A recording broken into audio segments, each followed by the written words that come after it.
Anybody out there? And now, live from Manchester, Hello to you all from the north.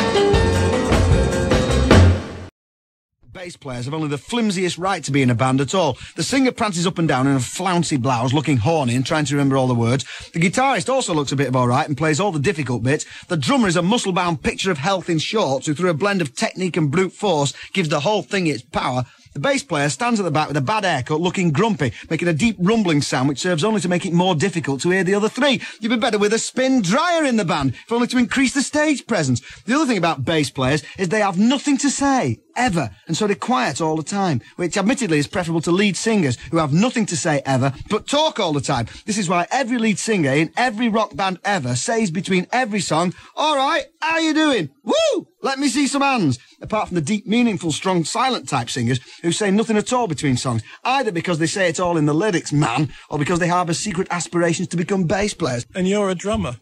Ah, well, there was a bit of bias there. You'd have spotted the kind of chink in my armour. Because it is true that the only reason that drummers get into bands is because they're the people with the drum kit. I mean, you know, when you're at school... It's a bit difficult to be a drummer without a drum kit, isn't it, Marc? That's the whole point. You don't get somebody in the band because you say, hey, that Birch Nick, he's a really, really good drummer. You say, hey, that Birch Nick in the fourth form, he's got a drum kit, which is why in every school there's one drummer and he's in all 7 bands that are playing because he's the guy with the drum kit. That's true. But bass players, right, you know, the drummer, like, is sort of polyrhythmic, plays like he's using his hands and feet, right?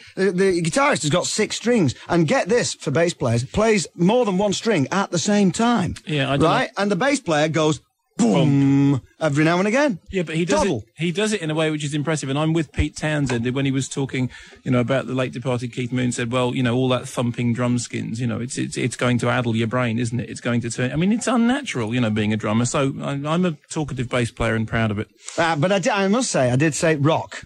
Okay, fine. So I'm a talkative Cajun rockabilly bass player. And well, I never mentioned that, did I? No, you didn't. I think you're fine. Shall we move on? Oh, no, what do you want to say? I think that we should just point out at this stage of the show that Veruca Salt don't fit into that formation category either. Since when have you been the voice of diplomacy? My God, lad. Flipping heck, eh? All this skin deep's gone to your head. Anyway, it's not your bit yet, so I'm turning you off again. But well worth pointing that out, Marc. Thank you. You know, there's that joke about, you know, why do guitar solos exist? Because, you know, as soon as the guitar solo stops, you get a bass solo. Well, true enough. Okay. I mean, the other thing about bass players, in my experience, is that they're the one who comes in the interview looking surly and says now all the way through, but makes you feel deeply uncomfortable. That Mojo magazine have done a compilation tape of with all these tracks on, featuring 20 all-time great bass-playing performances. Now, that is you a great... You couldn't find 20? Where's that? I'm surprised no one's done that before. That's my favourite compilation album since we had an album in here. We're playing something else. It's 20 all-time classic number 2s. Can I just say that I've got a fantastic tape which I bought, which actually was put out by the BBC, called Full Metal Racket, and it's a tape of 20 car engines.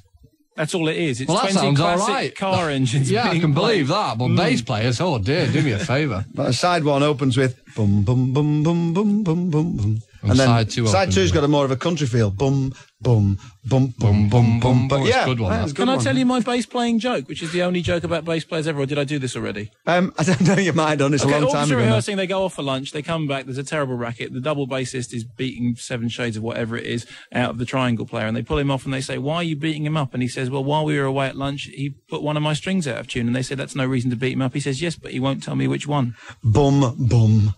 Bum, bum, bum, bum. Right. hey, so what you tell them? Boom, and if you will. Arse. Okay. Right. Okay. Marc Radcliffe, missing you already.